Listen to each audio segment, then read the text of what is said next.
ఒక దేవాలయ ప్రాంగణం ఉందనుకోండి, ఆ దేవాలయ ప్రాంగణం దగ్గర నుంచి ఒక పెళ్లి ఊరిరిగింపు వెళ్ళిపోతోంది.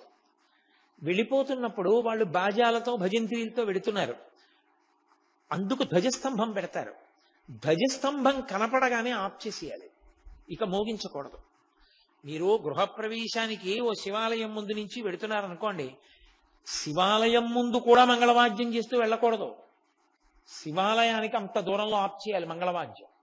మీరు నిశ్శబ్దంగా వచ్చి శివాలయం ముందు నిలబడి నమస్కారం చేసి శివాలయాన్ని దాటిన తర్వాత మళ్ళీ మంగళవాద్యం చెయ్యాలి. లేకపోతే మీరు ఈశ్వరుణ్ణి గౌరవించినట్టు కాదు, ఈశ్వరుణ్ణి అవమానించినట్టు. మంగళవాద్యం మీ స్వంతంకి పెట్టుకున్న దేవాలయ ప్రాంగణమునందు మ్రోగరాదు. అందుకే పూర్వం అన్ని దేవాలయాలు కట్టేవారు కాదు, ఇబ్బంది ఆచారాన్ని పాటించడం అని. దేవాలయ ధ్వజం కనపడింది అంటే మహారాజులు కూడా దిగిపోయేవారు, రథాలు నడిచేవారు ఆ దేవాలయ ప్రాకారం దాటిపోయే వరకు. ఈశ్వరుడు కూడా ప్రాకారముల లోపల ఉండేవాడు, ఆయన ఉత్సవానికి సంబంధించినవి. అందుకే పతాకం పట్టుకోవడం, గొడుగు పట్టుకోవడం, ఇవేవైనా సరే ఈశ్వరుడికే తప్ప. మీరు దేవాలయం రాజద్వారాన్ని దాటితే ఇక మీరు గొడుగు పట్టించుకోవడం, మీరు గొడుగేసుకోవడం, మీరు టోపీలు పెట్టుకోవడం, మీరు తలపాగాలు పెట్టుకోవడం, ఇలాంటి పనులిక చేయకూడదు. ఎవరికైనా అలా కట్టి తీసుకెడితే వారు మహాభక్తులని గుర్తు. మహాభక్తులని గుర్తు ఏమిటంటే వారిని రాజద్వారం దగ్గరే ఆపి ఆ ప్రత్యేకంగా వస్త్రాన్ని తలకి కట్టి వారిని పూర్ణకుంభం చూపించి ఆ పైకి ఉండే మామిడి మండలతో పూర్ణకుంభం వచ్చిందంటే లోపల ఉన్న ఈశ్వరుడు వచ్చాడని గుర్తు. అప్పుడు దాన్ని ముట్టుకుంటారు రెండు చేతులతో. ముట్టుకుంటే పార్వతీ పరమేశ్వరుల పాదాలు ముట్టుకున్నారని, లోపల ఉన్న ఈశ్వరుడు స్వాగతం చెప్పడానికి బయటికి వచ్చాడు, అంతటి మహాభక్తుడు వచ్చాడని గుర్తు. ముందు పూర్ణకుంభం వెడుతోంది కాబట్టి మంగళవాద్యం చేయాలి. పూర్ణకుంభం లేకుండా మంగళవాద్యం చేయకూడదు, అది మళ్ళీ ఈశ్వరుడి పట్ల అవమానం అవుతుంది. కాబట్టి అంత గౌరవం, అంత నియమాన్ని మన వాళ్ళు విధించారు. అంటే 16 రోజుల పండుగగా దేవతలందరినీ ఆహ్వానం చేస్తారు. అలా ఆహ్వానం చేస్తే మొదటి 3 రోజులు దేవతలకి సిద్ధం చేస్తారు. అంటే పతాకాన్ని పైకెత్తి ఆ మంటపాలన్నిటినీ కూడా సిద్ధం చేసి ఆ మంటపాల్లోకి ముందు ప్రధానమైనటువంటి దైవం ఎవరో ఆయన వస్తారు. అరుణాచలంలో ప్రధాన దైవం అపితకుచాంబా సమేత అరుణాచలేశ్వరుడు, ఆయన వస్తారు. ఆయన పల్లకీలో వచ్చి అక్కడ సింహాసనం మీద కూర్చుంటారు. అలా ఎన్నాళ్ళు? 16 రోజులు ఉండాలి. అక్కడే ఉంటాయి ఉత్సవమూర్తులు. ఉత్సవమూర్తి అంటే ధ్రువమూర్తి పనుపుని తిరుగుతాడు చరమూర్తి. ఆయన్ని కూర్చోపెట్టి 3 రోజులు దేవతాహ్వానమే చేస్తారు. 10 రోజులు ఉత్సవము అన్న మాటకు అర్థం ఏమిటి? ఎందరో ఎదురు చూస్తుంటారు ఈశ్వరుణ్ణి చూడాలని. ఇంతమంది ఆలయంలోకి వెళ్ళి చూడగలిగారో చూడలేకపోయారో ఒకెత్తు, భక్తులు ఈశ్వరుణ్ణి చూడాలని ఎలా తాపత్రయపడతారో, అరే రేనా ఉత్సవం అని ఇంతమంది పిల్లలు వచ్చారు, ఇన్ని లక్షల మంది పిల్లలు వచ్చారు, వీళ్ళందరినీ నేను చూడొద్దు అని ఈశ్వరుడికి తాపత్రయం ఉంటుంది. తల్లికి తండ్రికి షష్ఠి పూర్తి జరుగుతోందండి. కొడుకులు వచ్చారు, కోడళ్ళు వచ్చారు, కూతుళ్ళు వచ్చారు, అల్లుళ్ళు వచ్చారు, వియ్యాలారు వచ్చారు, మనవలు వచ్చారు, ముని మనవలు వచ్చారు.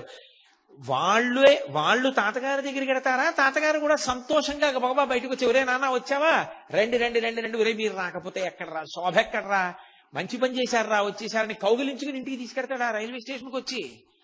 ఎంత పెద్ద ఆయనైనా, ఎంత షష్ఠి పూర్తి జరుగుతున్నా ఆయన కూడా వీళ్ళ మీద ప్రేమ ప్రకటిస్తాడా, ప్రకటించడా?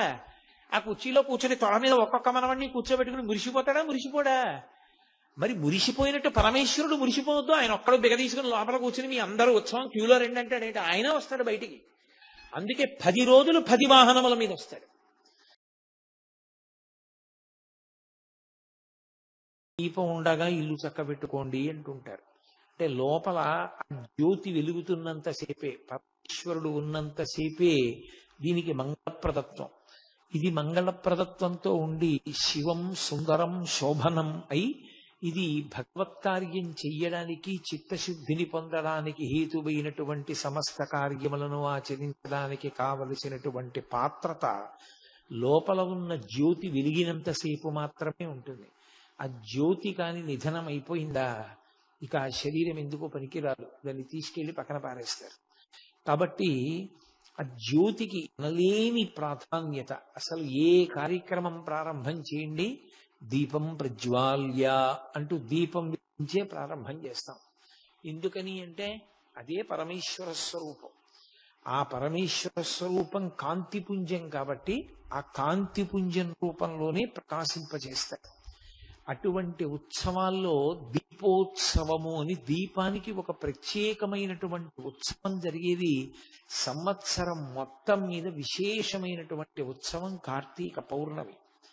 ఆ కార్తీక పౌర్ణమి నాడు ఇంటింటా జరగాలి, ప్రతి దేవాలయంలో జరగాలి, ప్రతి మఠంలో జరగాలి. దీపము కాదు, దీపావళి అనేక దీపములను ఉంచుతారు. లేదా అసలు ఆ కార్తీక పౌర్ణమి నాడు పెట్టవలసినటువంటి దీప విధానము వేరుగా ఉంటుంది. ఒక పాత్ర తీసుకొచ్చి పాత్ర నిండా నెయ్యి పోసి ఆ నేతిలో ఒత్తి వేసి ఒత్తి చిప్ప కర్పూరం పెట్టి అప్పుడు దాన్ని వెలిగిస్తారు. ఇంట్లో అయితే, దేవాలయంలో అయితే ఒక్క దేవాలయం యొక్క ద్రవ్యంతో వెలిగించరు. ఆ దేవాలయంలో పెద్ద కంచు పాత్ర పెడతారు. ఎంతమంది ఎంత నెయ్యి తీసుకురాగలరో అంత నెయ్యి తీసుకొచ్చి అందులో పోస్తారు. పోసిన తర్వాత అప్పుడు చీకటి పడిన తర్వాత అందులో అందరూ తీసుకొచ్చినటువంటి పత్తితో ఒత్తి పేనుతారు. పేని ఆ నీతిలో వెయ్యడానికి వీలైనంత పెద్ద దీపాన్ని, పెద్ద ఒత్తిని వేసి ఆ రోజు ఆ దీపానికి పెట్టే కర్పూరం కూడా ఒక్క దేవాలయం నుంచి వెలిగించరు. అందరూ భక్తులు తమ ఇళ్ల నుంచి తీసుకొస్తారు కర్పూరం. ఆ కర్పూరాన్ని ఆ ఒత్తి మీద అలదుతారు, అలది వెలిగిస్తారు. వెలిగించి ఎత్తైన ప్రదేశంలో పెడతారు. అందరూ చూడ్డానికి వీలుగా ఉంచుతారు. దాన్ని ఉంచితే అప్పుడు అందరూ ఆ దీపాన్ని చూసి ఒక శ్లోకం చెప్తారు. అది ఇంట్లో చెయ్యండి, దేవాలయంలో చెయ్యండి. ఆ శ్లోకం చెప్పకుండా మాత్రం ఆ దీపం పెట్టకూడదు. ఇది ప్రధానమైనటువంటి ఆచారం.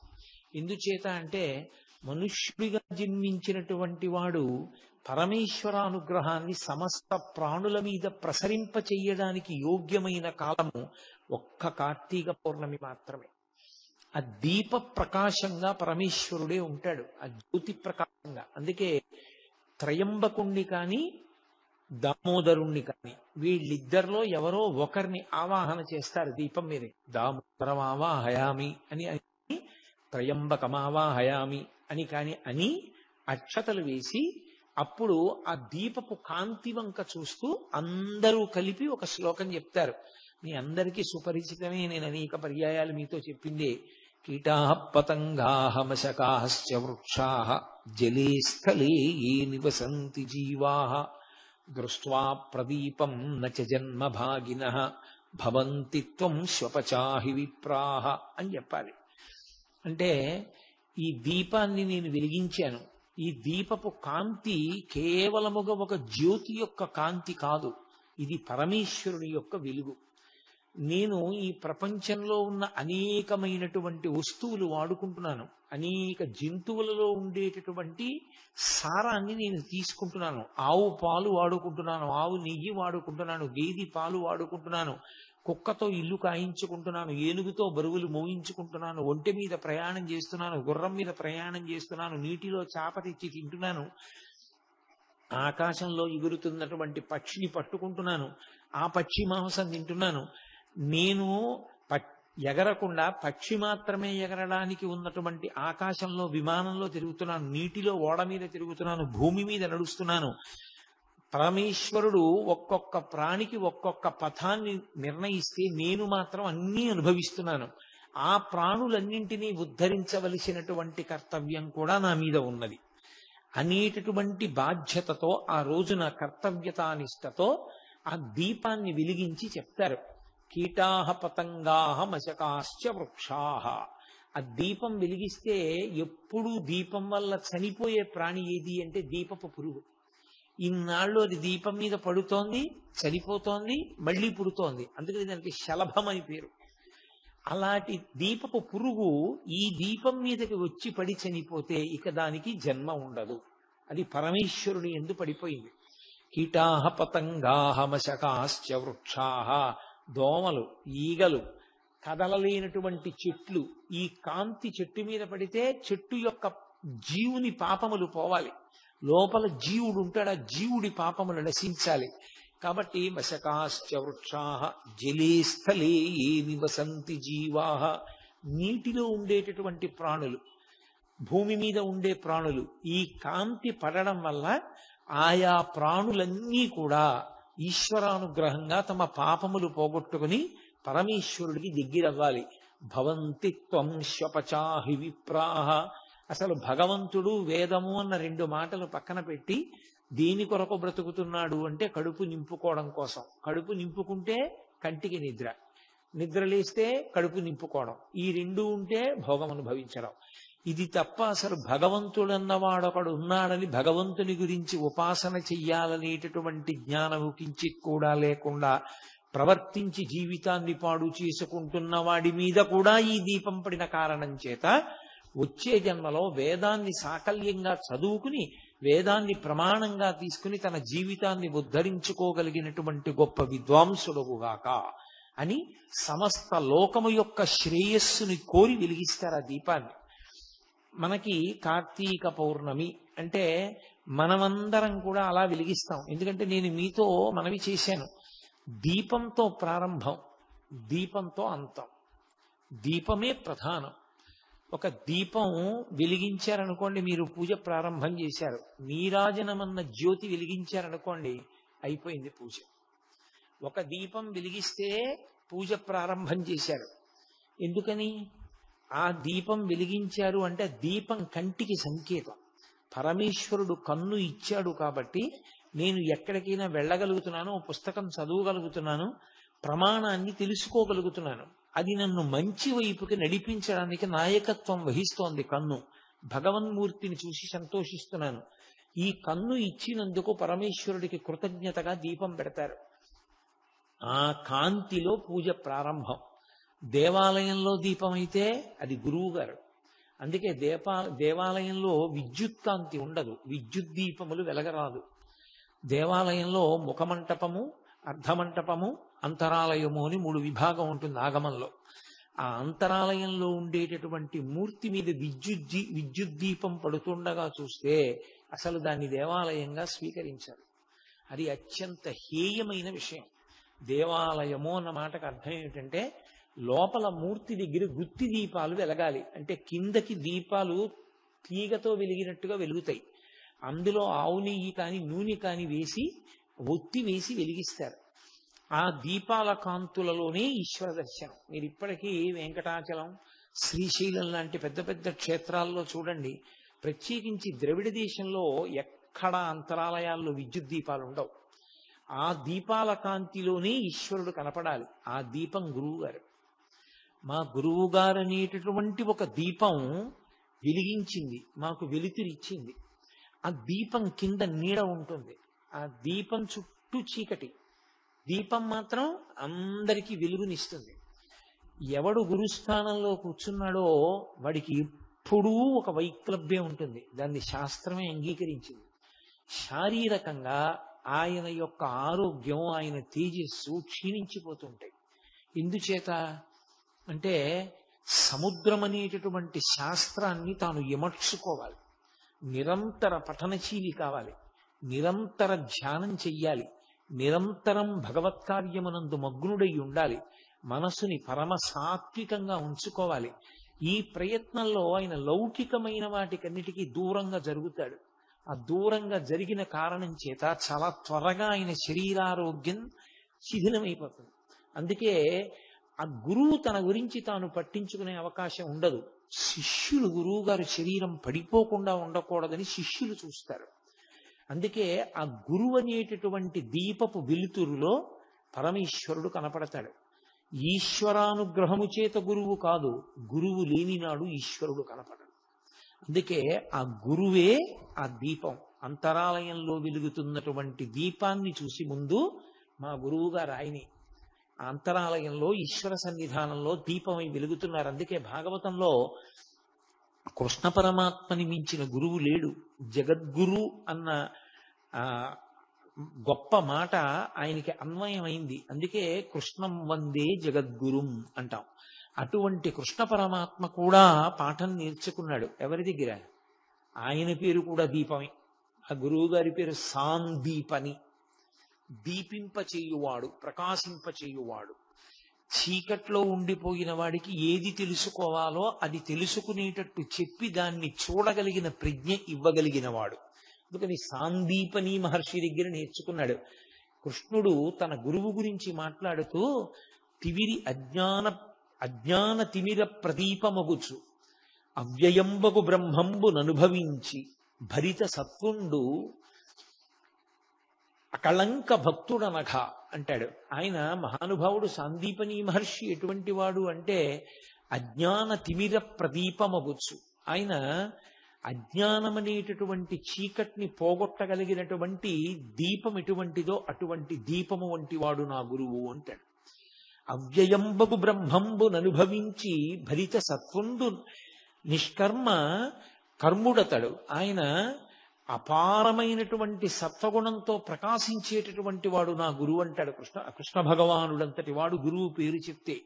కాబట్టి గురువు గారు దీపం, ఈశ్వరుడు దీపం, ఇంట్లో దీపం. ఆఖరికి ప్రాణోత్క్రమణం అయిపోతే ఇక ఆ శరీరం పరమ అమంగళకరం. అది ఎక్కడ ఉండడానికి వీల్లేదు. కనీసం అది ఉన్నంతసేపు దానిలోని జ్యోతి పోయింది కనుక దాని తలకట్టున ఒక జ్యోతి పెట్టి దాని మీద పసుపు కుంకం అక్షతా పువ్వు వెయ్యరు. ఆ దీపమే ఆయన ఆత్మని అందులోకి ఆవాహన చేసి ఉంచుతారు. ఉంచి ఆ శరీరం వెళ్ళిపోయింది అంటే దీపాన్ని పక్కకి తీసేస్తారు. ఆఖరికి అక్కడి నుంచి తిరిగి వచ్చాక కూడా దీపదర్శనమే. దీపానికి సనాతన ధర్మానికి అంత అవిభాజ్యమైనటువంటి సంబంధం. దీపమే సమస్తం. అసలు ఒక ఇల్లు అన్నదానికి అర్థం ఏమిటి అంటే దీపం పెట్టడానికి మనిషి ఉన్నాడా అని అడుగుతారు.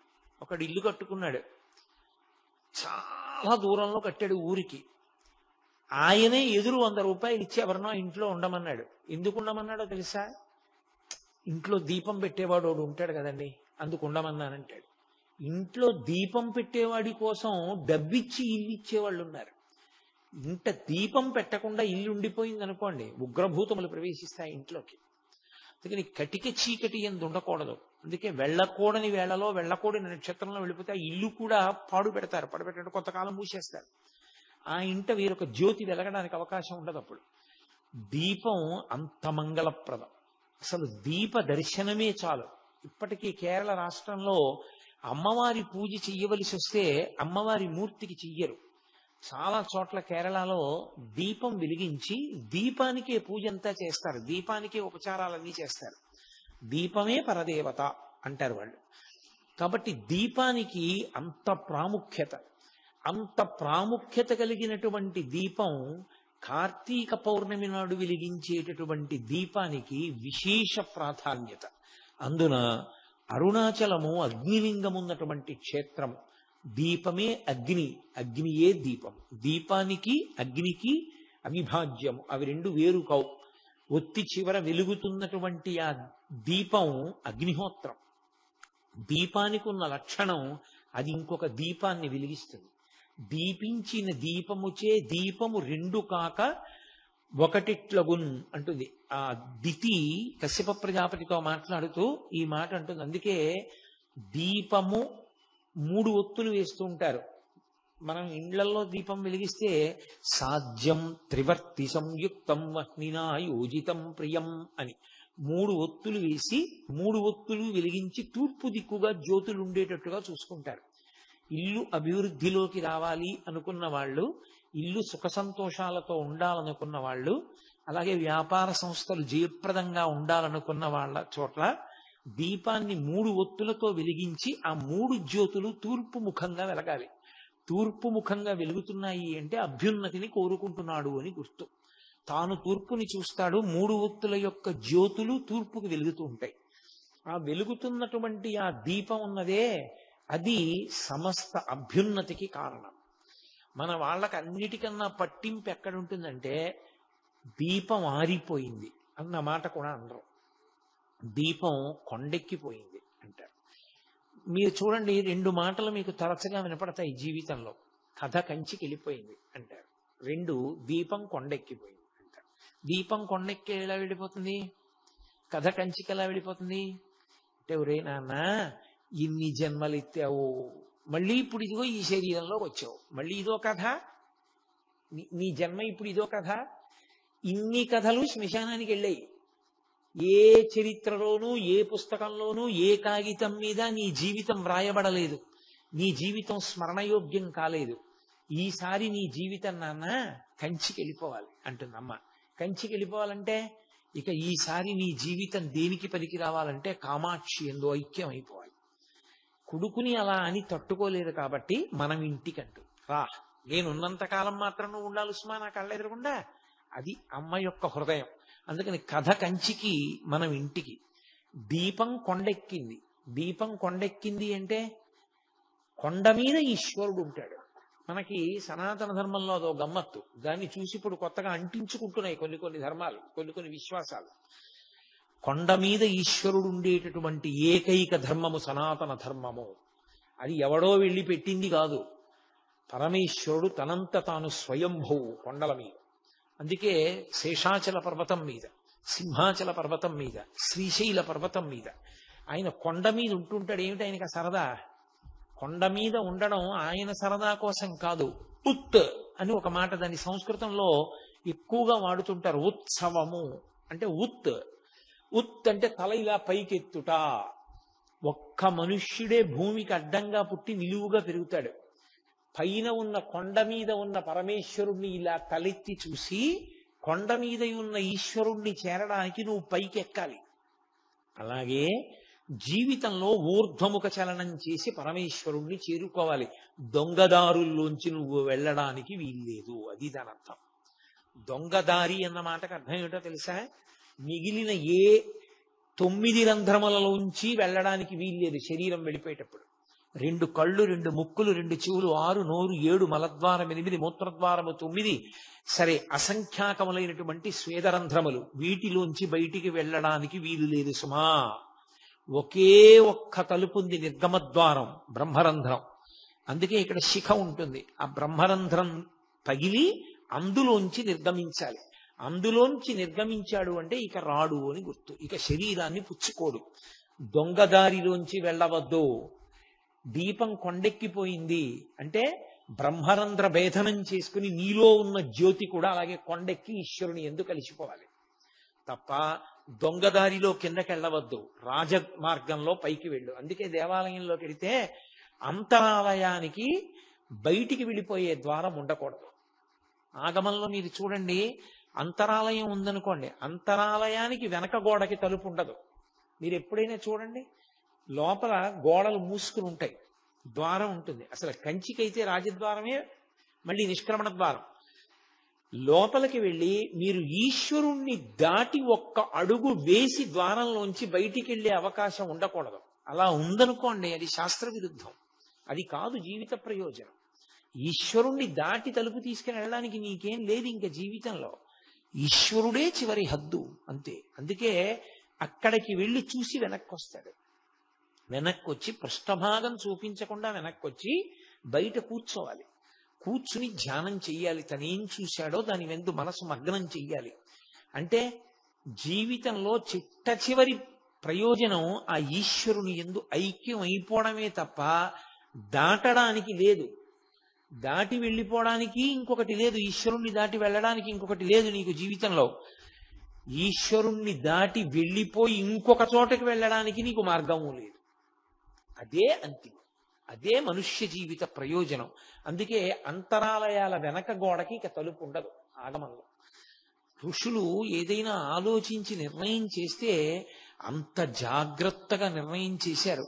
దేవాలయ వ్యవస్థ దేని కొరకు వచ్చింది అంటే మనిషి జీవితాన్ని ఎలా బ్రతకాలో ఆలయం నేర్పుతుంది.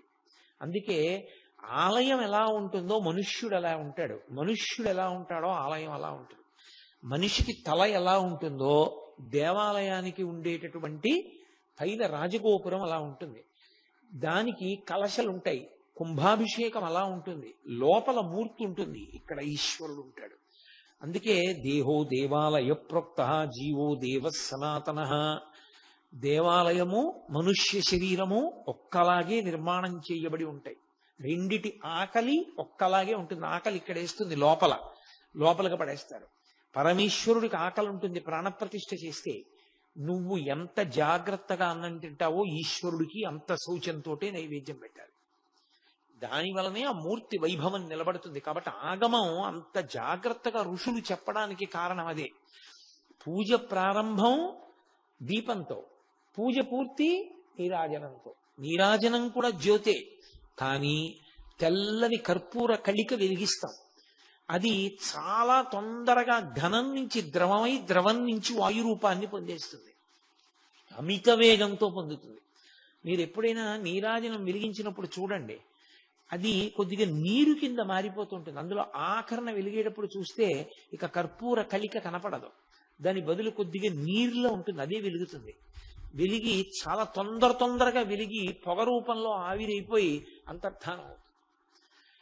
నేను ఉపాసనలో భగవంతుడి నుంచి విడివడి జీవుడిగా తిరుగుతున్నాను. నేను చాలా వేగంగా ఈ కర్పూర కళిక పరమేశ్వరుని యందు ఎలా ఘనము నుండి ద్రవము, ద్రవము నుండి వాయువు అయిపోయిందో, అలా నేను ఈశ్వరానుగ్రహంతో ఈశ్వరుని యందు అలా తొందరగా కలిసిపోయే అవకాశం నాకు కలగాలి, అజ్ఞానము నాకు కలగాలి అని కోరుకోవడమే నీరాజనం. అందుకే దీపం వెలిగించినప్పుడు పూజ ప్రారంభం, నీరాజనం వెలిగిస్తే మంత్రం తిరగబడిపోతుంది.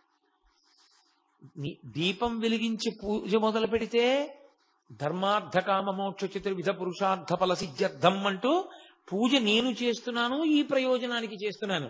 నీరాజనం దగ్గరికి వస్తే ఉమాకాంతాయ కాంతాయ కామితార్థప్రదాయిని శ్రీగిరీశాయ దేవాయ మలినాథాయ మంగళం, ఈశ్వరుడికి మంగళం అవుగాక. మరి అదేమిటి ఈశ్వరుడికి మంగళం అవ్వాలని చెప్పడం ఏంటి? నీకు మంగళం అవ్వాలని చెప్తావా, ఈశ్వరుడికి మంగళం అవ్వాలని చెప్తావా?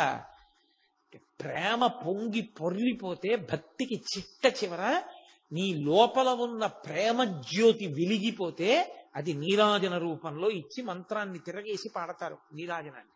అది మంగళహారతి. అందుకే జీవితం అంతా దీపమే. అసలు దీపము లేని ఇల్లు, దీపం కొడిగట్టిందండి అంటారు. కొడిగట్టేసింది ఆ దీపం అంటారు. ఏదో మిణుకుమంటారు. సంకేతంతో అలాగే మాట్లాడతారు.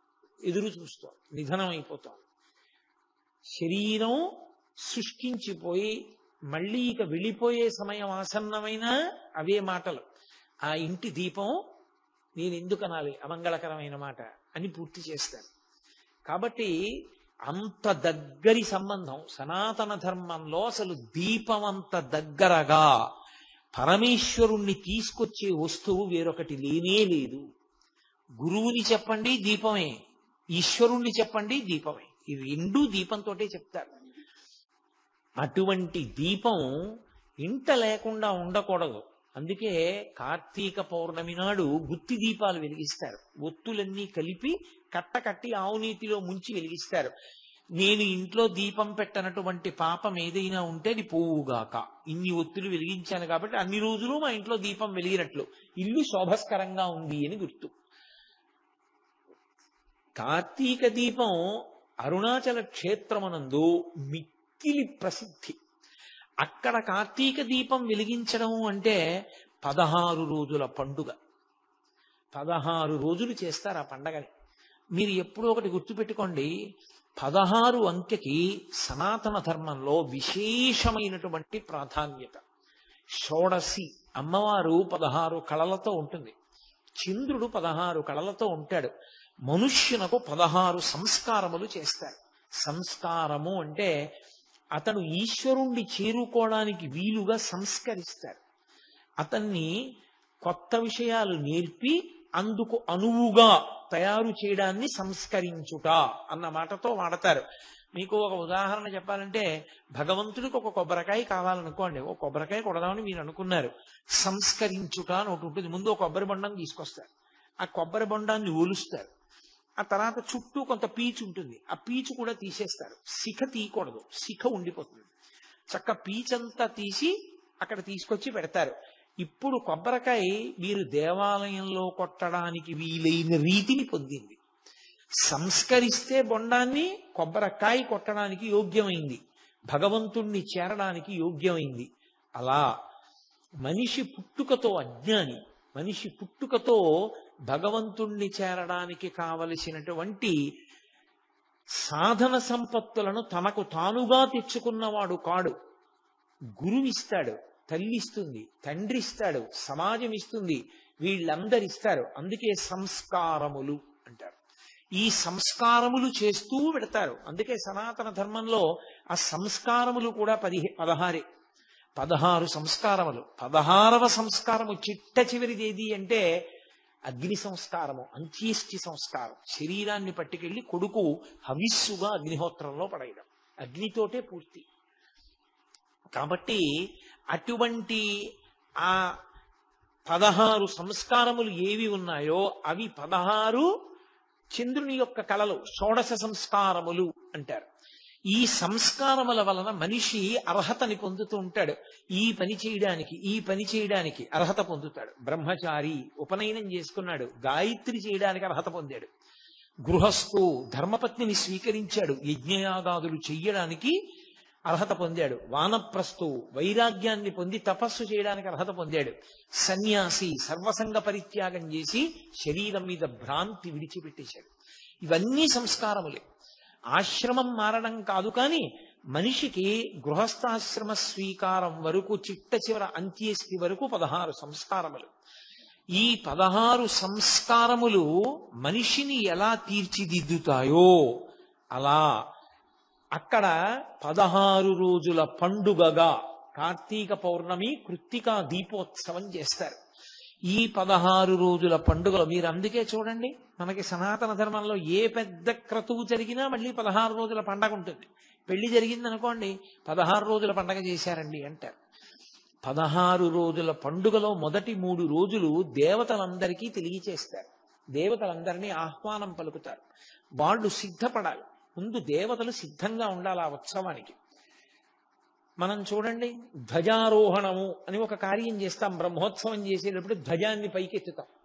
ఆ ధ్వజాన్ని పైకెత్తితే దేవతలందరికీ ఆహ్వానం, ఉత్సవం జరుగుతోంది, వచ్చి మీరు ఉండండి, ఇంకా మీరు ఇతర పనులు పెట్టుకుని వెళ్ళిపోకండి అని చెప్తారు. ఎందుకంటే మీరు ఏదైనా ఒక పెద్ద క్రతువు చేస్తున్నారు అంటే ఆ క్రతువులో దేవతల్ని ముందు పిలవాలి, ముందు వాళ్ళని పిలిచి కూర్చోబెట్టాలి.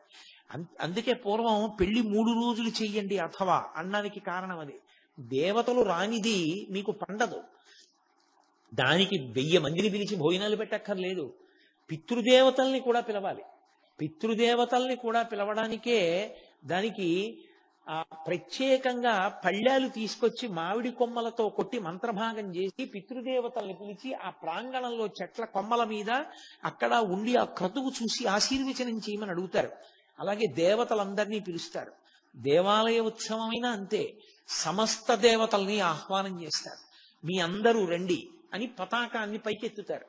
అసలు దేవాలయ వ్యవస్థలో గొప్పతనం ఎక్కడుందంటే ఈశ్వర ఉత్సవానికి సంబంధించినటువంటి మంగళవాద్యం తప్ప లౌకిక మంగళవాద్యము ఈశ్వరుడికి వినపడకూడదు.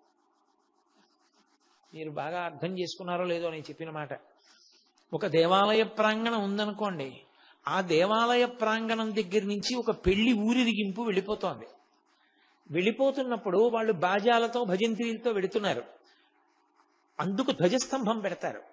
ధ్వజస్తంభం కనపడగానే ఆఫ్ చేసేయాలి, ఇక మోగించకూడదు. మీరు గృహప్రవేశానికి ఓ శివాలయం ముందు నుంచి వెడుతున్నారనుకోండి, శివాలయం ముందు కూడా మంగళవాద్యం చేస్తూ వెళ్ళకూడదు. శివాలయానికి అంత దూరంలో ఆఫ్ చేయాలి మంగళవాద్యం. మీరు నిశ్శబ్దంగా వచ్చి శివాలయం ముందు నిలబడి నమస్కారం చేసి శివాలయాన్ని దాటిన తర్వాత మళ్ళీ మంగళవాద్యం చెయ్యాలి. లేకపోతే మీరు ఈశ్వరుణ్ణి గౌరవించినట్టు కాదు, ఈశ్వరుణ్ణి అవమానించినట్టు. మంగళవాద్యం మీ స్వంతంకి పెట్టుకున్న దేవాలయ ప్రాంగణమునందు మ్రోగరాదు. అందుకే పూర్వం అన్ని దేవాలయాలు కట్టేవారు కాదు, ఇబ్బంది ఆచారాన్ని పాటించడం అని. దేవాలయ ధ్వజం కనపడింది అంటే మహారాజులు కూడా దిగిపోయేవారు, రథాలు నడిచేవారు ఆ దేవాలయ ప్రాకారం దాటిపోయే వరకు. ఈశ్వరుడు కూడా ప్రాకారముల లోపల ఉండేవాడు, ఆయన ఉత్సవానికి సంబంధించినవి. అందుకే పతాకం పట్టుకోవడం, గొడుగు పట్టుకోవడం, ఇవేవైనా సరే ఈశ్వరుడికే తప్ప. మీరు దేవాలయం రాజద్వారాన్ని దాటితే ఇక మీరు గొడుగు పట్టించుకోవడం, మీరు గొడుగేసుకోవడం, మీరు టోపీలు పెట్టుకోవడం, మీరు తలపాగాలు పెట్టుకోవడం, ఇలాంటి పనులిక చేయకూడదు. ఎవరికైనా అలా కట్టి తీసుకెడితే వారు మహాభక్తులని గుర్తు. మహాభక్తులని గుర్తు ఏమిటంటే వారిని రాజద్వారం దగ్గరే ఆపి ఆ ప్రత్యేకంగా వస్త్రాన్ని తలకి కట్టి వారిని పూర్ణకుంభం చూపించి ఆ పైకి ఉండే మామిడి మండలతో పూర్ణకుంభం వచ్చిందంటే లోపల ఉన్న ఈశ్వరుడు వచ్చాడని గుర్తు. అప్పుడు దాన్ని ముట్టుకుంటారు 2 చేతులతో. ముట్టుకుంటే పార్వతీ పరమేశ్వరుల పాదాలు ముట్టుకున్నారని, లోపల ఉన్న ఈశ్వరుడు స్వాగతం చెప్పడానికి బయటికి వచ్చాడు, అంతటి మహాభక్తుడు వచ్చాడని గుర్తు. ముందు పూర్ణకుంభం వెడుతోంది కాబట్టి మంగళవాద్యం చేయాలి. పూర్ణకుంభం లేకుండా మంగళవాద్యం చేయకూడదు, అది మళ్ళీ ఈశ్వరుడి పట్ల అవమానం అవుతుంది. కాబట్టి అంత గౌరవం, అంత నియమాన్ని మన వాళ్ళు విధించారు. అంటే 16 రోజుల పండుగగా దేవతలందరినీ ఆహ్వానం చేస్తారు. అలా ఆహ్వానం చేస్తే మొదటి 3 రోజులు దేవతలకి సిద్ధం చేస్తారు. అంటే పతాకాన్ని పైకెత్తి ఆ మంటపాలన్నిటినీ కూడా సిద్ధం చేసి ఆ మంటపాల్లోకి ముందు ప్రధానమైనటువంటి దైవం ఎవరో ఆయన వస్తారు. అరుణాచలంలో ప్రధాన దైవం అపితకుచాంబా సమేత అరుణాచలేశ్వరుడు. ఆయన వస్తారు. ఆయన పల్లకీలో వచ్చి అక్కడ సింహాసనం మీద కూర్చుంటారు. అలా ఎన్నాళ్ళు? 16 రోజులు ఉండాలి. అక్కడే ఉంటాయి ఉత్సవమూర్తులు. ఉత్సవమూర్తి అంటే ధ్రువమూర్తి పనుపుని తిరుగుతాడు చరమూర్తి. ఆయన్ని కూర్చోపెట్టి 3 రోజులు దేవతాహ్వానమే చేస్తారు. 10 రోజులు ఉత్సవము అన్న మాటకు అర్థం ఏమిటి? ఎందరో ఎదురు చూస్తుంటారు ఈశ్వరుణ్ణి చూడాలని.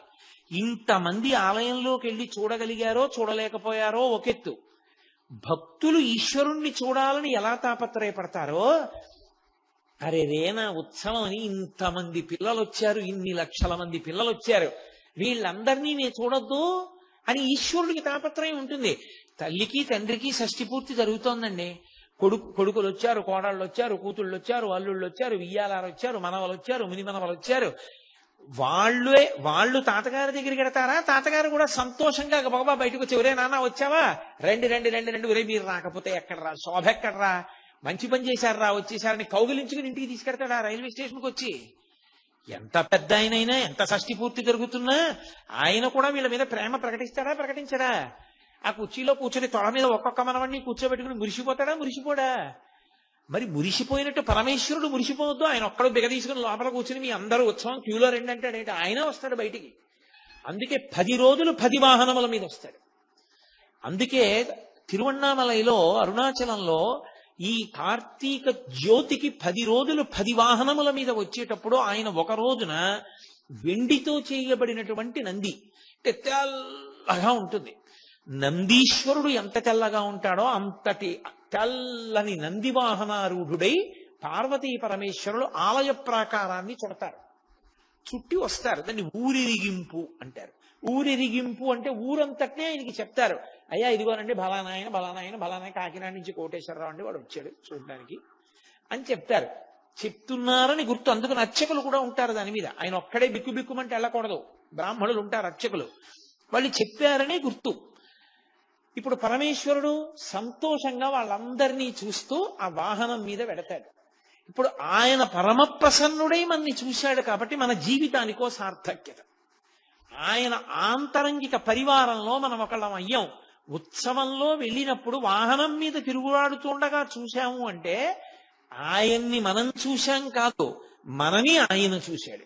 దేవాలయంలోకి మనం వెడితే మనం ఆయన్ని దర్శనం చేయడానికి వెళ్ళాం, మన భక్తి వలన ఆయన మనని చూడాలి. ఉత్సవంలో వాహనం మీద బయటకు వస్తే ఆయన మనని చూడ్డానికే బయటకు వచ్చాడు. కాబట్టి 10 రోజులు వాహనం మీద ప్రత్యేకంగా ఒక్కొక్క రోజు ఒక్కొక్క వాహనం మీద ప్రాకారం అంతా ప్రదక్షిణం చేస్తాడు పరమేశ్వరుడు కూడా. ఇక కార్తీక పౌర్ణమి రోజున భక్తులందరూ తీసుకొచ్చి ఇచ్చినటువంటి ఆవు నీతిని అంతటినీ కూడా ఒక పెద్ద కళాయిలో పోస్తారు.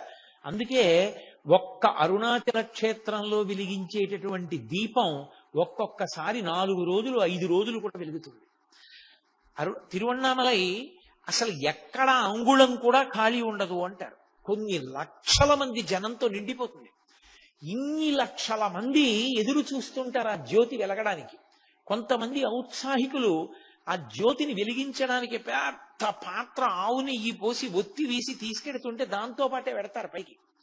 ఇంతమంది భక్తులు ఇచ్చినటువంటి కర్పూరాన్ని ఆ ఒత్తికి అలదుతారు. అలది చీకటి పడిన తరువాత వెలిగిస్తారు.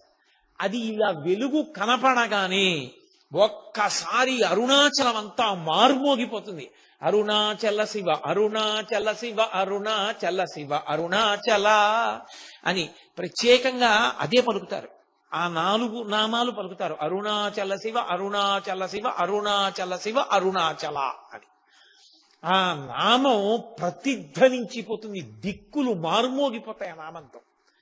అప్పుడు అక్కడ జ్యోతి వెలిగించగానే ఇంటింటా జ్యోతులు ఇస్తారు. ప్రతి ఇంట ఇన్ని జ్యోతులతో అసలు మీరు ఆ అరుణాచల క్షేత్రాన్ని చూస్తే ఎక్కడ చూసినా జ్యోతులే. ఇన్ని లక్షల మంది ఆ జ్యోతి వెలుగుతూ ఉండగా పర్వతం మీద ఆ పౌర్ణమి నాడు ప్రదక్షిణం చేస్తారు. కార్తీక పౌర్ణమి నాడు ప్రదక్షిణం చేయడం అంటే మీరు నడవడానికి ఏం ఉండదు. మీరు అంగుళం ఖాళీ వస్తే కాలు కదుపుతూ వెడుతూ ఉండడమే, అంతే. అలా తిరుగుతారు. అసలు అది జనం ఇలా ఇలా నడుస్తూ ఆ గిరి చుట్టూ తిరిగే స్థితిని చూడడం చాలు, అంత అద్భుతంగా ఉంటుంది. కొండంతా జనంతో నిండిపోతుంది. అంత పెద్ద జ్యోతి వెలుగుతూ ఉంటుంది. భగవాన్ రమణుల గురించి సూర్యనాగమ్మ గారి లేఖల్లో మహాతల్లి వర్ణించారు. ఆ అరుణాచల జ్యోతి వెలిగించేటటువంటి రోజున రమణులు సాయంకాలం 4:30-5 అయ్యేటప్పటికి స్నానం చేసేసి వారు నడిచి వస్తుంటే ఆయనకి ఎంత సంతోషం. కార్తీక పౌర్ణమి వచ్చిందంటే ఆయన నడిచి వస్తున్న పరమశివుడిలా ఉండేవారు. ఆయన నడిచి వస్తుంటే అక్కడ సోఫా వేసేవారు, పట్టె మంచం లాంటిది. దాని మీద వచ్చి కూర్చునేవారు. భక్తులందరూ గిన్నెల్లోనూ పళ్ళు పదార్థాలు అన్నీ తీసుకొచ్చి చుట్టూ పెట్టేవారు. బ్రాహ్మణులందరూ కూడా పక్కన నించు ఉండేవారు. ఆ కొండ మీద అరుణాచల జ్యోతి వెలిగేది. రమణాశ్రమం వెనక గేట్లోంచి స్కందాశ్రమానికి వెళ్ళొచ్చు పైన. ఆ గేటుకి యువతల భగవాన్ రమణులు పడుకునేవారు. చుట్టూ అందరూ కూర్చునేవారు. ఒక పక్క పౌర్ణమి చంద్రుడు ఆ జ్యోతిని వెలిగించగానే రమణుల సన్నిధానంలో కూడా బల్ల మీద జ్యోతి వెలిగించేవారు. వెలిగించగానే బ్రాహ్మణులందరూ లేచి నిలబడి నకర్మణాన ప్రజాధనీన త్యాగేనైకే అమృతత్వమానసో పరీడనాకం నిహితం గుహాయాం విభ్రాజతే తద్యతయో విశంతి అని కైవల్యోపనిషత్ మంత్రం చెప్పేవారు. మంత్రం చెప్పిన తర్వాత అప్పుడు రమణులు తనలో తాను ధ్యాన పారవస్యంలో ఉండేవారు. సూర్యనాగమ్మ గారు రాసుకున్నారు, నా జన్మ సౌభాగ్యం పండింది. ఒక పక్క చూస్తే ఆకాశంలో పౌర్ణమి నాటి చంద్రబింబం, ఓ పక్కిలా తల తిప్పితే కొండ మీద వెలుగుతున్నటువంటి జ్యోతి, ఒక పక్కిలా తల తిప్పితే ఆ జ్యోతి కాంతి ముఖం మీద పడుతుండగా పరవశించిపోతున్న అపరపరమేశ్వరుడు భగవాన్ రమణులు. ఏకకాలంలో 3 దర్శనం చేసి నా జన్మ ధన్యమైందని రాసుకున్నారు ఆవిడ. కాబట్టి రమణులు కూడా అంత పొంగిపోయేవారు. అన్ని గిన్నెల్లో పదార్థాన్ని నైవేద్యం పెట్టి అందరూ ప్రసాదంగా తీసుకుని గిరి ప్రదక్షిణానికి బయలుదేరిపోయేవారు. అసలు జీవితంలో ఒక్కసారైనా అనుభవించాలి. కానీ ఈ మాట మీకు చెప్పడానికి నేను సిగ్గుపడుతున్నాను. ఎందుచేత అంటే ఇంచుమించుగా నన్ను ఒక 5-6 సంవత్సరముల నుంచి కార్తీక పౌర్ణమి కృత్తికా దీపం వెలిగించే రోజున కోటేశ్వరారు రండి అరుణాచలం అని నన్ను ఆహ్వానిస్తూనే ఉన్నారు. కానీ ఎప్పుడూ ఏదో హడావిడే. ఇప్పటి వరకు నేను మాత్రం కార్తీక పౌర్ణమి జ్యోతి వెలిగించినప్పుడు వెళ్ళలేకపోయాను. ఈ సంవత్సరం అరుణాచల వైభవం చెప్పిన ఫలితాన్ని అడ్డుపెట్టి పరమేశ్వరుడు వచ్చే సంవత్సరం నేను వెళ్ళడానికి నాకు అవకాశం ఇస్తాడనుకుంటున్నాను. కాబట్టి ఆ కృత్తికా దీపోత్సవం అంత గొప్ప దీపోత్సవం, అది చూసి తీరాలి. ఆ దీపమే పరమేశ్వరుడు, ఆ దీపమే అమ్మవారు, ఆ దీపమే సద్గురువు, అన్నీ ఆ దీపమే. అటువంటి అద్భుతమైనటువంటి ఆ కృత్తికా దీపోత్సవం నాడు తిరువణ్ణామలై పెట్టింది పేరు ఈ ఉత్సవం చేయడానికి. అంత అద్భుతంగా జరిగి 3, 4, 5 రోజులు ఆ జ్యోతి అలా వెలుగుతూనే ఉంటుంది, అలా చూస్తూనే ఉంటారు. ద్రవిడ దేశ సంప్రదాయంలో కృత్తికా దీపోత్సవానికి ముందు భరణి దీపాలని పెడతారు ఇంట్లో. అశ్వని భరణి కృత్తిక అని కదా, భరణి దీపము అని పెడతారు. అంటే 5 దీపాలు వెలిగిస్తారు ముందు రోజు. ఆ 5 దీపాలు దేనికి సంకేతము అంటే పరమశివుని యొక్క 5 ముఖాలు, సజ్జోజాత అఘోర తత్పురుష వామదేవ ఈశానములు కాదు పంచభూతములు. పరమేశ్వరుడు ఈ సమస్త బ్రహ్మాండాన్ని దేనితో నిర్మాణం చేశాడంటే పంచభూతములే. బయట పంచభూతములే, పిండాండమునందు పంచభూతములే, పృథివీ ఆపస్ తేజో వాయు ఆకాశములు. బయట అవే ఉంటాయి. మట్టి ఉంటుంది, బయట ఆకాశము, బయట నీరు, బయట నిప్పు, బయట పృథివీ ఆపస్తేజో వాయువు గాలి. ఇక్కడ పృథివీ, నీరు, గాలి, అగ్ని, వాయువు అవే ఉంటాయి. ఈ 5 ఒకదాంతో ఒకటి సమన్వయమైనంత కాలం బ్రతికున్నాడని గుర్తు. దీంతో ఇది సమన్వయం అవ్వకపోతే ఇది ఆగిపోయిందని గుర్తు. మీకు నేను ఒక ఉదాహరణ చెప్పాలి అంటే, ఇందులో పృథివీ లేదు. పృథివీ లేదంటే ఇందులో అన్నం లేదు, ఆకలేస్తోంది. బయట నుంచి పృథివీ అంటే ఓ యాపిల్ పండు తెచ్చి ఇందులో పడేశాడు, తిన్నాడు. అందులో పృథివీలో ఉన్న యాపిల్ పండు అనే పృథివిని పిండాండం పుచ్చుకుంది, జీర్ణం చేసుకుంది. కొంత పిప్పి మిగిలిపోయింది. ఎవరు పుచ్చుకుంటారు? మళ్ళీ బ్రహ్మాండమే పుచ్చుకుంటుంది పొద్దున్నే ఆ పిప్పిని. మళ్ళీ దీనికి దాహం వేసింది, బ్రహ్మాండంలో నీళ్లు పట్టుకొచ్చి పిండాండంలో పోస్తాడు. పిండాండంలో నీళ్లు మిగిలిపోయి బ్రహ్మాండంలో వదిలిపెట్టేస్తాడు. పిండాండానికి ఊపిరి వాయువు కావాలి, బ్రహ్మాండంలోంచి పుచ్చుకుంటాడు. మలినమైన వాయువు వదిలిపెట్టాలి, బ్రహ్మాండం పుచ్చుకుంటుంది. ఈ బ్రహ్మాండ పిండాండ సమన్వయమునకు జీవితం అని పేరు. బ్రహ్మాండంతో పిండాండం సమన్వయం అవ్వలేదనుకోండి, ఇది పుచ్చుకోవట్లేదు పృథివీ, నాకు అక్కర్లేదంటోంది, ఆకలి లేదు, ఏమీ అడగట్లేదు, తెచ్చి పెట్టారనుకోండి కక్కేస్తోంది, పుచ్చుకోదు. ఊపిరి బయట నుంచి ఊపిరిని లోపలికి తీసుకోవట్లేదు, లోపల ఊపిరిని బయటికి వదిలిపెట్టట్లేదు. బయట నీరు లోపల పోసుకోవట్లేదు, లోపల నీరు బయటికి విడిచిపెట్టట్లేదు, ఆగిపోయిందని గుర్తు. ఇప్పుడు ఇక పిండాండము బ్రహ్మాండముతో సమన్వయం కాకపోతే ఇక ఇది సమన్వయం కాదు, కాబట్టి ఇక ఇది ఉండడానికి వీలు లేదని ఈ పిండాండాన్ని బ్రహ్మాండంలోకి కొడుకు కలిపేస్తాడు అగ్నికార్యం ద్వారా. ఈ బ్రహ్మాండ పిండాండ సమన్వయానికి గుర్తుగా 5 భూతముల చేత పరమేశ్వరుడు ఈ ప్రపంచాన్నంతటినీ నిర్మాణం చేసి నిర్వహింపచేస్తున్నాడు అని చెప్పడానికి 5 దీపాలు వెలిగిస్తారు. దానికి భరణి దీపము అని పేరు. ఇంటింటా 5 జ్యోతులు వెలుగుతాయి. ఇంటింటా 5 దీపాలు వెలిగించి ఈ 5 దీపాలు కృత్తికా దీపంగా ఒక దీపంగా మారిపోతాయి, ఒక దీపంగా వెలిగిస్తారు. అంటే ఈ 5 కూడా చిట్ట చివరికి పరమేశ్వరుడిలోనికి వెళ్ళిపోతాయి. పృథివీ ఆపస్తేజో వాయు ఆకాశములు 5 ఎవరిలోకి వెళ్ళిపోతాయంటే మహాప్రళయంలో పరమేశ్వరుడిలోకి వెళ్ళిపోతాయి.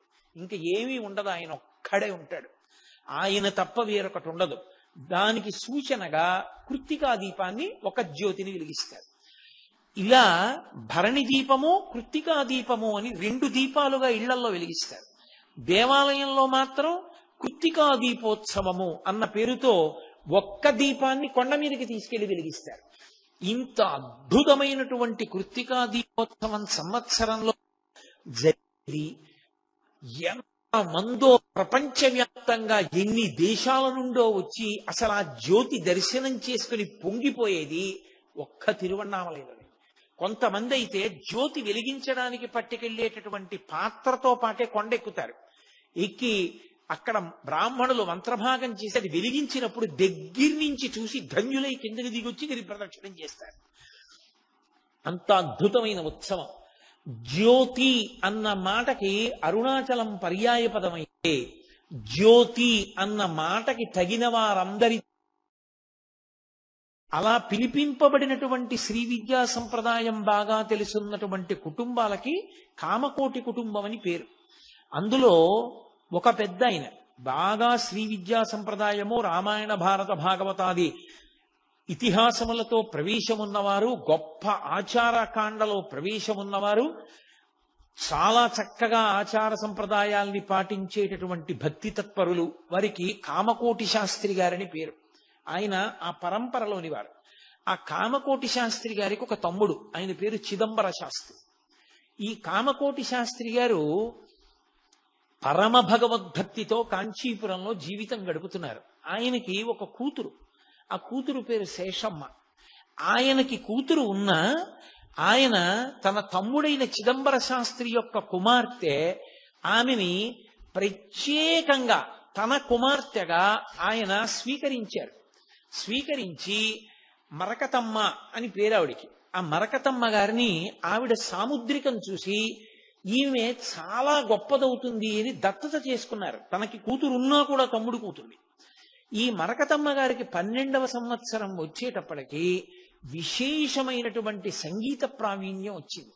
ఆవిడ తండ్రి గారు కీర్తనలు వ్రాసేవారు. తండ్రి గారు వ్రాసిన కీర్తనల్లో, ప్రత్యేకించి కామకోటి శాస్త్రి గారు వ్రాసిన కీర్తనల్లో అంబే శివే అన్న కీర్తన ఆవిడికి ఎంతో ప్రీతి. ఆవిడ ఎప్పుడు సంగీతం పాడుతూ ఉండేవారు. కామకోటి శాస్త్రి గారు ఇంత గొప్ప అమ్మాయి, ఈ అమ్మాయికి తగిన వరుణ్ణి వెతకాలి అని వెతికారు. వెతికితే ఆయన దగ్గరే శిష్యుడు వరదరాజన్ అని ఒక వ్యక్తి. ఆ వరదరాజన్ అన్న ఆయన గొప్ప జ్యోతిష శాస్త్ర ప్రకాండు, గ్రహాల యొక్క పరిశీలనాన్ని చాలా గొప్పగా చేసేవాడు. ఆయనకిచ్చి మరకతమ్మని వివాహం చేశారు. దంపతులిద్దరూ ఆదర్శ దాంపత్యం, ఎంతో సంతోషంగా ఉన్నారు. వరదరాజన్ మరకతమ్మ గారుల దాంపత్యంలో గొప్పతనం కింద ఏం చెప్తారో తెలుసా?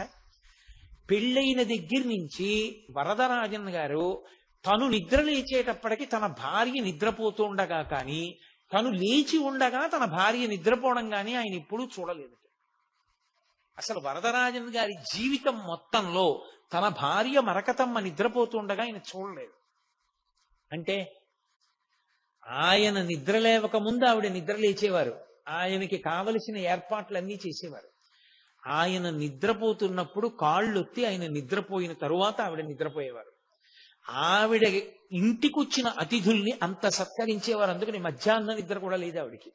యజమాని భర్త తెలివిగా ఉండగా ఆమె నిద్రపోయిన సందర్భం భర్తకే తెలియదు.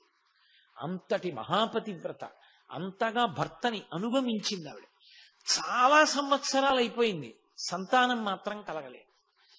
ఏమిటి సంతానం కలగలేదు వీళ్ళకని, వీళ్ళకన్నా కూడా ఎక్కువ బెంగ పెట్టుకున్నవారు కామకోటి శాస్త్రి గారు. ఈ పిల్లని దత్తత చేసుకున్నాను, ఈ పిల్ల యొక్క గుణగణాలని చూసి ఇంత మంచి పిల్ల అని ఈ పిల్లని వరదరాజన్కి ఇచ్చి వివాహం చేశాను, కానీ ఈ పిల్లకి సంతానం కలగలేదని బెంగ పెట్టుకుని ఆయన కామాక్షి పరదేవతని ప్రార్థన చేశారు. ప్రార్థన చేసి, అమ్మా నాకు తెలుసున్న జ్యోతిష్యంలో గ్రహాల కదలికలు చూసి వీరిద్దరూ ఒకరికొకరు తగిన వారిని వివాహం చేశాను, సంతానం కలగట్లేదు. సంతానం కలగనప్పుడు ఆ గృహస్థాశ్రమం విఫలమైపోట్లా, అమ్మ సంతానాన్ని కటాక్షించమ్మా వీళ్ళకి అని ప్రార్థన చేస్తే ఆయనకి అమ్మవారు ఆయనకి స్వప్న దర్శనం ఇచ్చి, స్వప్నంలో కనపడి, ఓ కామశాస్త్రి, నీ కుమార్తెకు ఆవు పాలలోంచి చల్ల చేసి పైకి తీసినటువంటి వెన్న నాకు పూజ చేసి నైవేద్యం పెట్టి ఆ వెన్న ఆమెకిచ్చి తినిపించు, జ్ఞానకళ ఆమె కడుపున పుడుతుంది. వెంటనే మరునాడు ఆయన ఆవు పాలు తోడు పెట్టినటువంటి పెరుగు చిలికితే వచ్చినటువంటి వెన్న తీసి కామాక్షి పరదేవతకి నైవేద్యం పెట్టారు. పెట్టి అమ్మని ప్రార్థన చేసి ఆ వెన్న తీసుకెళ్లి మరకతమ్మ గారికి ఇచ్చారు. ఆ వెన్న తిన్న మరకతమ్మ గారు గర్భాన్ని ధరించి, పరమేశ్వరానుగ్రహం కలిగితే ఎంతసేపండి ఏదైనా, నమ్మిన వాడికి నమ్మినంత. కాబట్టి ఆమె గర్భం ధరించారు. ఆమె గర్భంలో హస్తా నక్షత్రంలో శనివారం నాడు ఒక మహాపురుషుడు ఒక ఆయన జన్మించాడు. ఆ పిల్లవాడు పుట్టినప్పుడే చూస్తే ఏదో చిన్న సూర్యబింబమా అన్నట్లు వెలిగిపోతున్నాడు.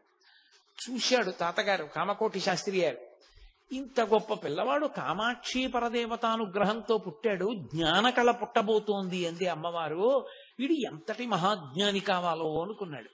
అనుకుని శనివారం నాడు పుట్టాడు కనుక వెంకటేశ్వర స్వామి వారి యొక్క ప్రసాదంగా భావన చేసి ఆ పిల్లవానికి తన పూర్వీకుల యొక్క పేరుని గుర్తుంచుకుని శేషాద్రి అని నామకరణం చేశారు. ఆ పిల్లవాడు పెరిగి పెద్దవాడు అవుతున్నాడు.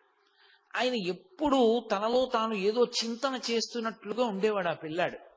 ఒక రోజున ఆ తల్లిగారు మరకతమ్మ గారు రోజు కామాక్షి పరదేవత దర్శనానికి వెళ్ళేది.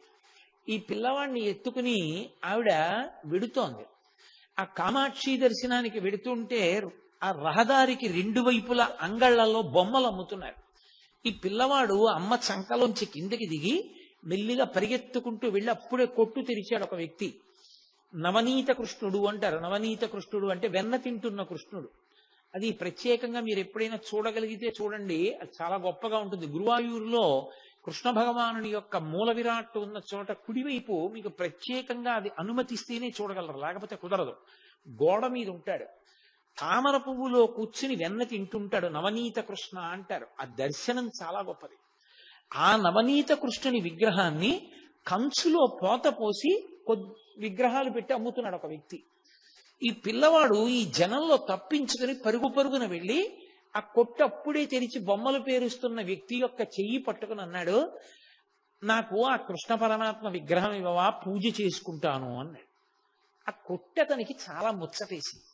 ఏమిట్రా ఇంత చిన్న పిల్లాడు విగ్రహం ఇవ్వా, నేను పూజ చేసుకుంటానంటాడేమిటి? వెంటనే తీసి ఆ విగ్రహం ఆయన చేతిలో పెట్టాడు.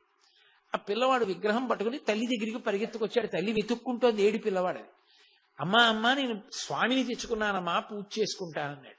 అయ్యో ఎక్కడ తెచ్చావరా, తప్పు, అలా డబ్బులు ఇవ్వకుండా తేకూడదని తల్లి గబగబా అంగడి దగ్గరికి వెళ్ళి, ఏవో పిల్లవాడు తెలియక అడిగాడు, ఆయన డబ్బులు ఇస్తానది. ఆయన అన్నాడు, ఆ పిల్లవాడు వచ్చి అడిగిన ఆర్తి చూస్తే ముచ్చటేసిందమ్మా, స్వామిని ఇవ్వవా, పూజ చేసుకుంటా అన్నాడు. వద్దులే అమ్మా డబ్బులు, ఇంకా నాకు బోణి అవ్వలేదు, అయినా పిల్లవాడిని చూస్తే నాకు ఎందుకో ఇవ్వాలనిపించింది, తీసుకెళ్ళమ్మా అన్నాడు.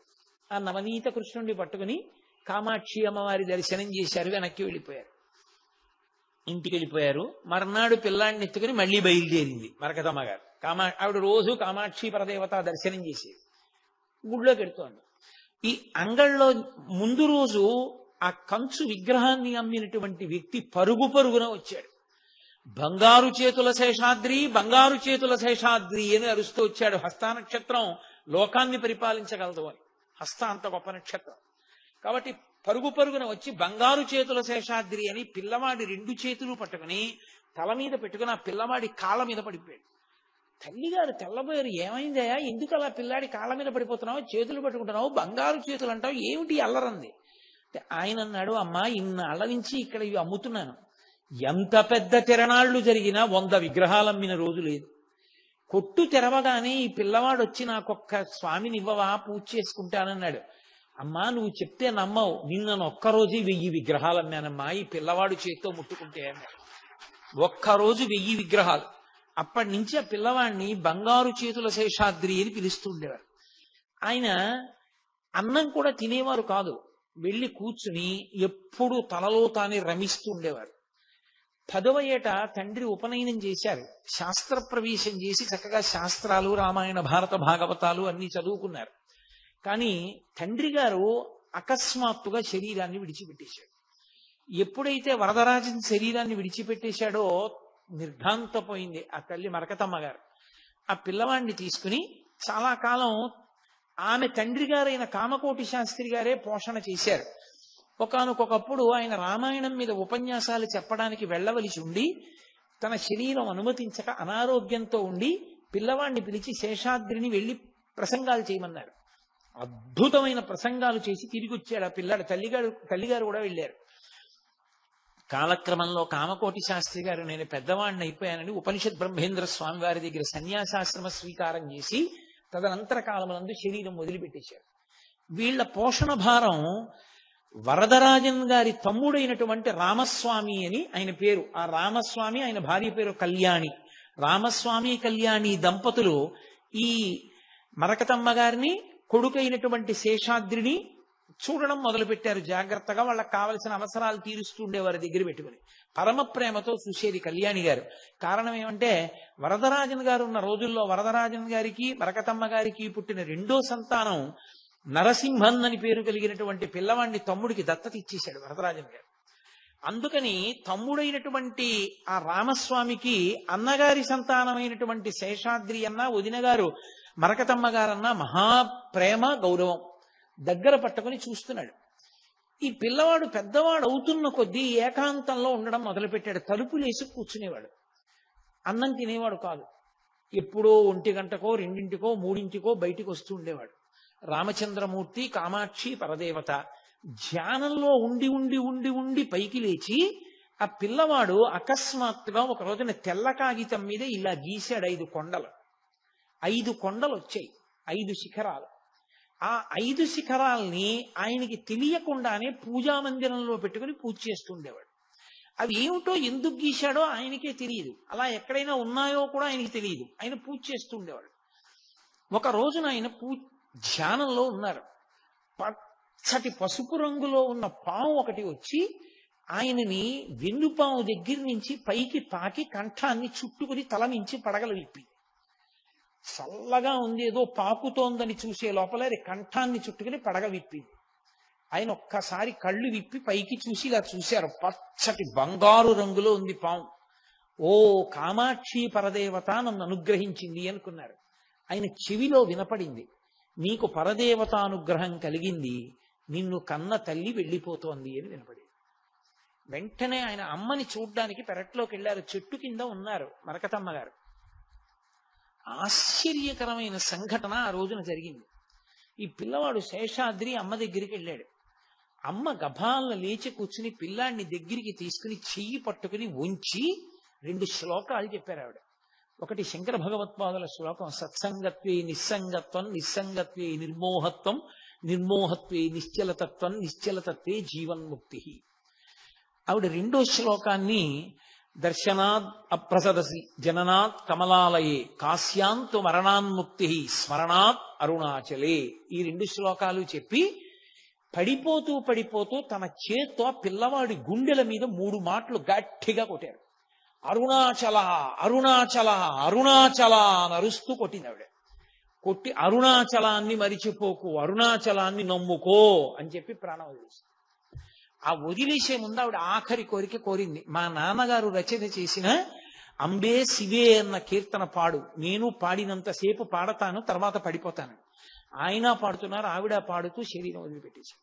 అమ్మ ఎందుకు నా గుండెల మీద 3 మార్లు కొట్టి అరుణాచల అరుణాచల అరుణాచల అంది, అరుణాచలాన్ని నమ్ముకో అరుణాచలాన్ని నమ్ముకో అంది. ఏమిటి అరుణాచలం ఆయనకు అర్థం కాలేదు. కామాక్షి పరదేవత మంటపంలోకి వెళ్ళేవారు, కూర్చుంటుండేవారు, ధ్యానం చేస్తుండేవారు.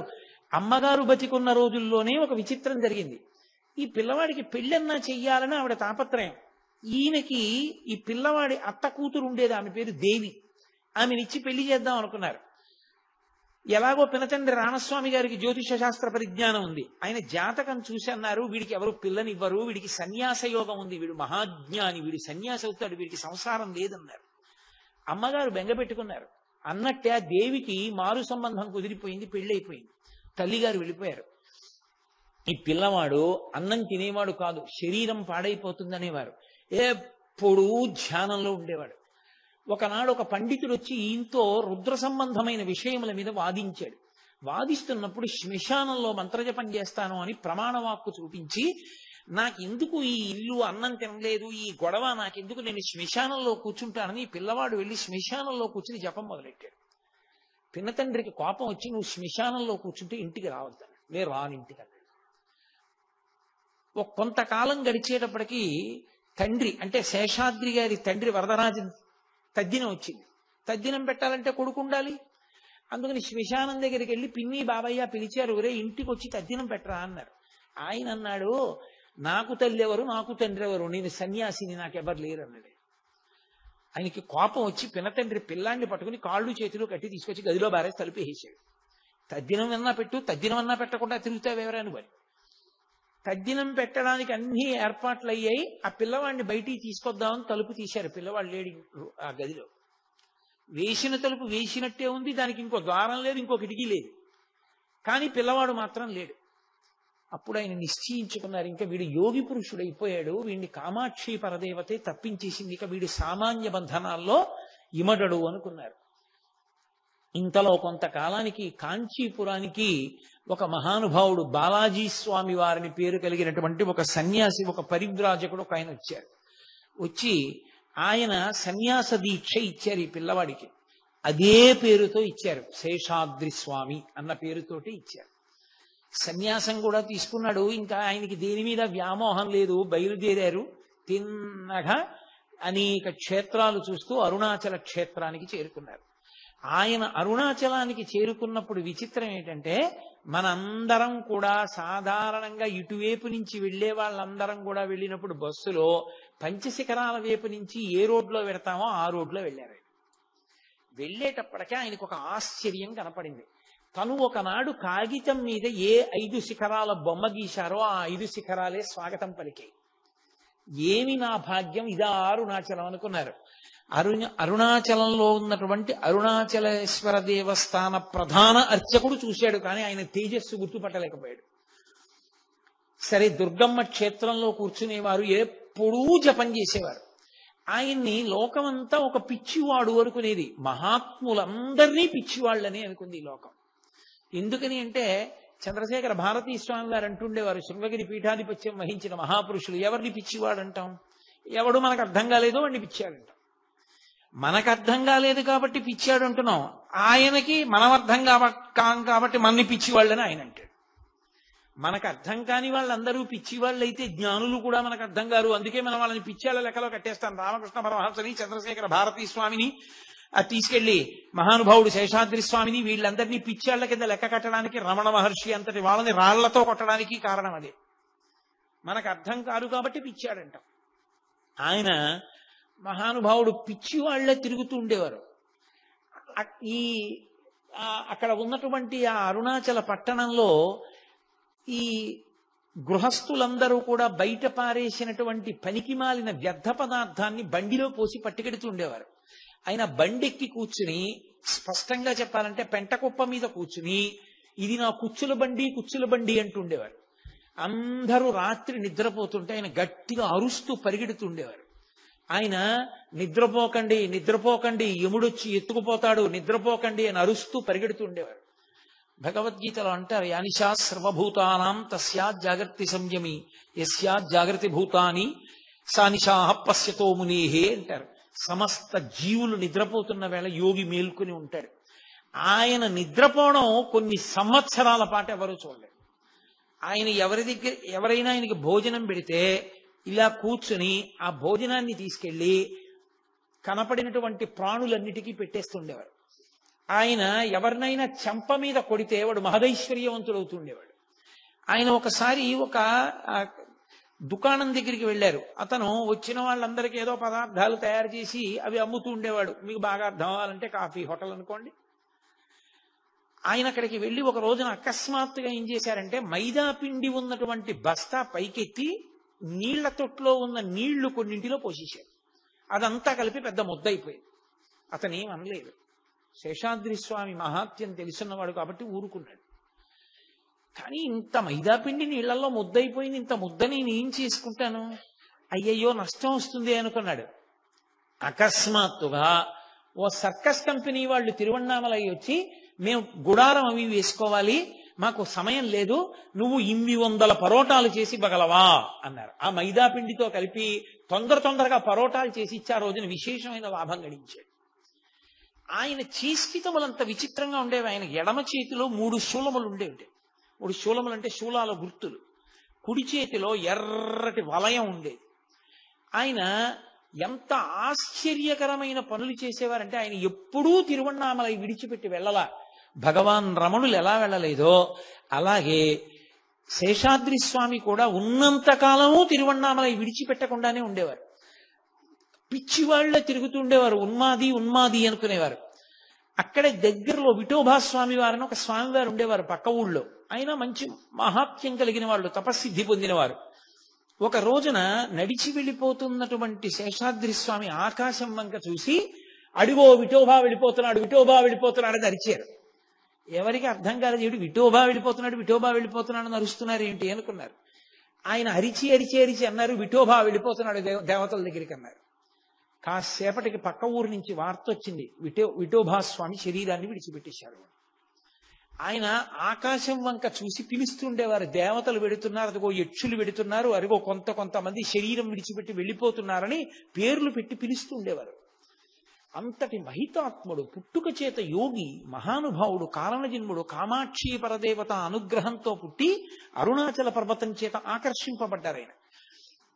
అటువంటి మహాయోగి ఆయన ఒక్క తిరువణ్ణామలైలోనే తిరుగుతుండేవారు. అటువంటి వారిని బలవంతంగా వేరొక ఊరు తీసుకెళ్లాలని, మా ఊరు రండి అంటే నేను రానన్నారు. ఆయన్ని బలవంతంగా పట్టుకుని ఒక రైలు ఎక్కించి తీసుకెళ్లిపోతున్నారు. ఆ రైలు వేగం అందుకుని తిరువణ్ణామలై సరిహద్దుల దగ్గరికి వెడుతోంది. ఆయన రైల్లోంచి దూకేశాడు. కాళ్ళు చేతులు అన్ని దెబ్బలు తగిలాయి. అదే సమయంలో వేరొక రైలు కూడా వచ్చింది. 2 రైళ్లు ఆగాయి.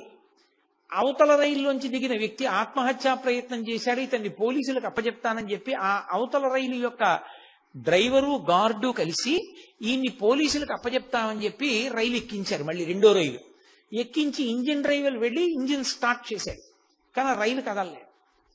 ఎక్కడ పొరపాటు వచ్చిందో అర్థం కాలేదు. ఎంతమంది వచ్చి చూసినా రైలు కదలలేదు.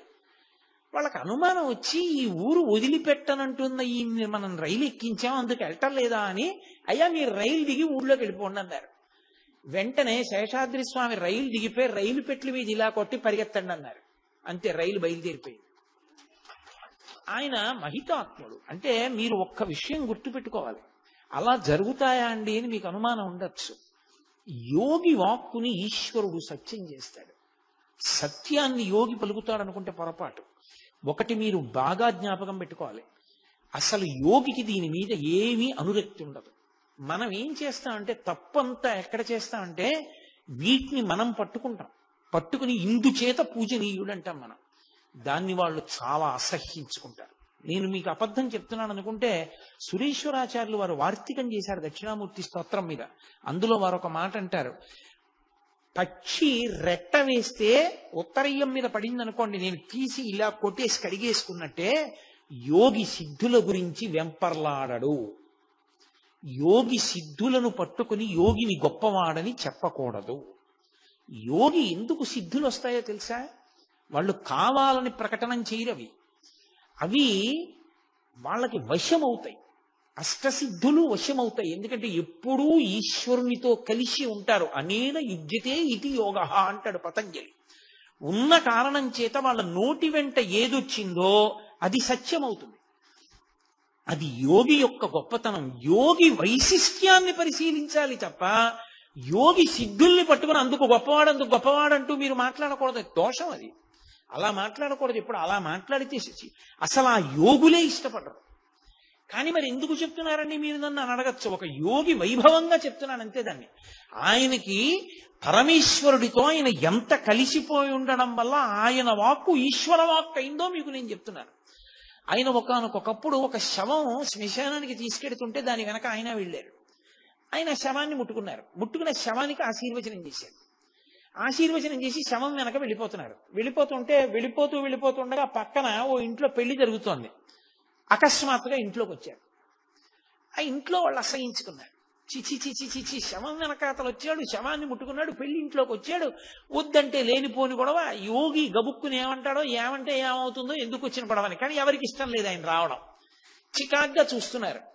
ఆయన తిన్నగా లోపలికి వచ్చేసి వంటింట్లోకి వెళ్ళారు. బోరెడంత సాంబారు వండి తయారు చేశారు సిద్ధంగా. అకస్మాత్తుగా వెళ్ళి అక్కడ ఉన్న వంట వాళ్ళని తప్పుకోమని 2 చేతులతోటి ఆ మరుగుతున్న సాంబార్ని కిందకి తోసేశారు. ఆ కింద పడిపోయి ఆ సాంబార్ అంతా ఒలికిపోయింది. దూర్తుడు ఇలాగే ప్రవర్తిస్తాడు, అర్థం లేను, యోగి అంటాడు, ఏమన్నా అంటాను, నోటితో ఏమంటాడో ఏమవుతుందో అని భయం అని పెళ్లి వాళ్ళందరూ తిట్టుకున్నారు. అందులో అటువైపు సాంబారే కదా మొదట వడ్డించాలి, ఆ సాంబారే కింద పడిపోతే బాధ కదూ వాళ్ళకి. అదేమో అనుకున్నారు. ఆ మిగిలిపోయిన సాంబార్లోంచి చచ్చిపోయినటువంటి నాగుపాము బయటపడింది. ఎవ్వరికీ తెలియదు. అందులో ఒక నాగుపాము పడి చచ్చిపోయింది, ఉడికిపోయి. ఆయన వచ్చి ఆ పాత్ర తోసేశారు కాబట్టి ఇన్ని 100 మంది బతికారు. లేకపోతే వీళ్ళందరూ కూడా వెళ్ళిపోవలసి. ఆ వెళ్ళిపోయిన వాడు ఇంతమందిని తీసుకెళ్లకుండా ఆయన పెళ్లి మంటపంలోకి వచ్చి సాంబారు పాత్ర తోశారు. నేను 1, 2, 3 అని చెప్పడం కుదరదు. శేషాద్రి స్వామి వారి యొక్క మహాత్మ్యం అంటే యోగి పుంగవుడుగా మహానుభావుడు అంతటి స్థితిని పొందారు. ఆయన మీద అక్కసుతో ఆయనకి ఏమి భేదాలు లేవు. మహమ్మదీయులు, దళితులు అందరూ ఆయన చుట్టూ కూర్చునేవారు. ఎవరు పెట్టిన అన్నం ఆయన తినేది లేదు. 2 మెతుకులు నోట్లో వేసుకునేవారు, అందరికీ పెట్టేస్తుండారు. అసలు ఆయన అలా ఏమీ తినకుండా ఎలా బతికారో, నిద్రపోకుండా అన్ని సంవత్సరాలు ఎలా ఉన్నారో ఎవరికి అర్థమయ్యేది కాదు. ఒక దళిత స్త్రీ చేరదీసి ఆయనకు అప్పుడప్పుడు అన్నం పెడుతుండేది. ఆయన తిన్నది లేదు, నోట్లో పిడత వేసుకుని అందరికీ పెట్టి వెళ్ళిపోతుండేవారు. ఆయన మీద అక్కసుతో ఒక వ్యక్తి మాంసాహారాన్ని పొట్లంలో పెట్టి కట్టి ఆవిడికి పంపించి, మీ ఇంటికి వస్తాడుగా శేషాద్రి స్వామికి ఇమ్మన్నాడు. ఆవిడ తెలియక పొట్లం ఇచ్చి తినండి అంది.